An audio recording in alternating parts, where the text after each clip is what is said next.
International court of justice का Netanyahu सरकार को बड़ा आदेश, गाजा के राफे में सैन्य कार्रवाई तुरंत रोके इजराइल। आईसीजे के 15 जजों की पीठ ने दक्षिण अफ्रीका की याचिका पर दिया आदेश, इजराइल पर गाजा में नरसंहार का लगाया गया आरोप। इजराइल ने गाजा में नरसंहार के आरोपों से किया इनकार, गाजा में सैन्य ऑपरेशन को आत्मरक्षा की कार्रवाई बताया। इजरायली सेना ने गाजा में 3 और बंधकों के शव किए बरामद, इजरायली सेना ने तीनों मृतकों के परिवार को दी सूचना। इजरायली सेना के मुताबिक तीनों बंधकों की हमास ने 7 अक्टूबर को मेफलिज्म चौराहे पर की थी हत्या, शव को साथ लेकर गए थे गाजा।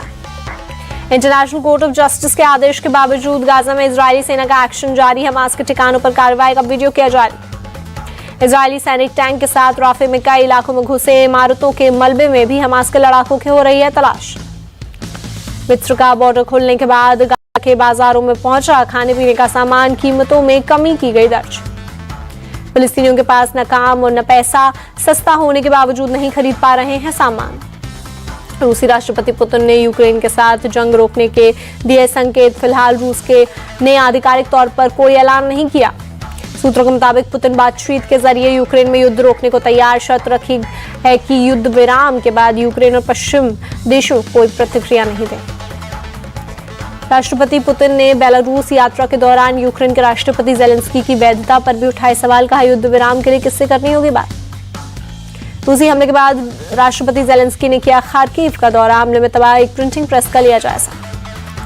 राष्ट्रपति जेलेंस्की ने अधिकारियों के साथ की बैठक, कहा क्षेत्र की सुरक्षा और तबाह हुए एनर्जी इंफ्रास्ट्रक्चर की मरम्मत है मुख्य एजेंडा। ताइवान के पास चीन का मिलिट्री ड्रिल लगातार दूसरे दिन जारी, दर्जनों लड़ाकू विमानों और युद्धपोत ने किया अभ्यास। चीनी वायुसेना ने आसमान में अपने जेट में फ्यूल भरने का भी किया अभ्यास, टैंक और मल्टी रॉकेट लॉन्चर्स को भी ड्रिल में किया शामिल। पाकिस्तान की राजधानी इस्लामाबाद में इमरान खान की पार्टी के मुख्यालय पर चला प्रशासन का बुलडोजर, पाकिस्तान तहरीक इंसाफ का केंद्रीय सचिवालय तोड़ा गया। तहरीक इंसाफ पर सरकारी जमीन पर अतिक्रमण और अवैध निर्माण का लगा आरोप, पार्टी नेता अमीर मुगल को गिरफ्तार किया गया।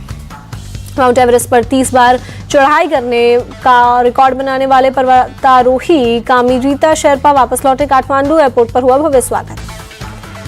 कामी रीता ने कहा वो अभी माउंट एवरेस्ट पर चढ़ाई करना रखेंगे जारी, रिटायर होने के बाद भी पर्वत पर ही करेंगे काम।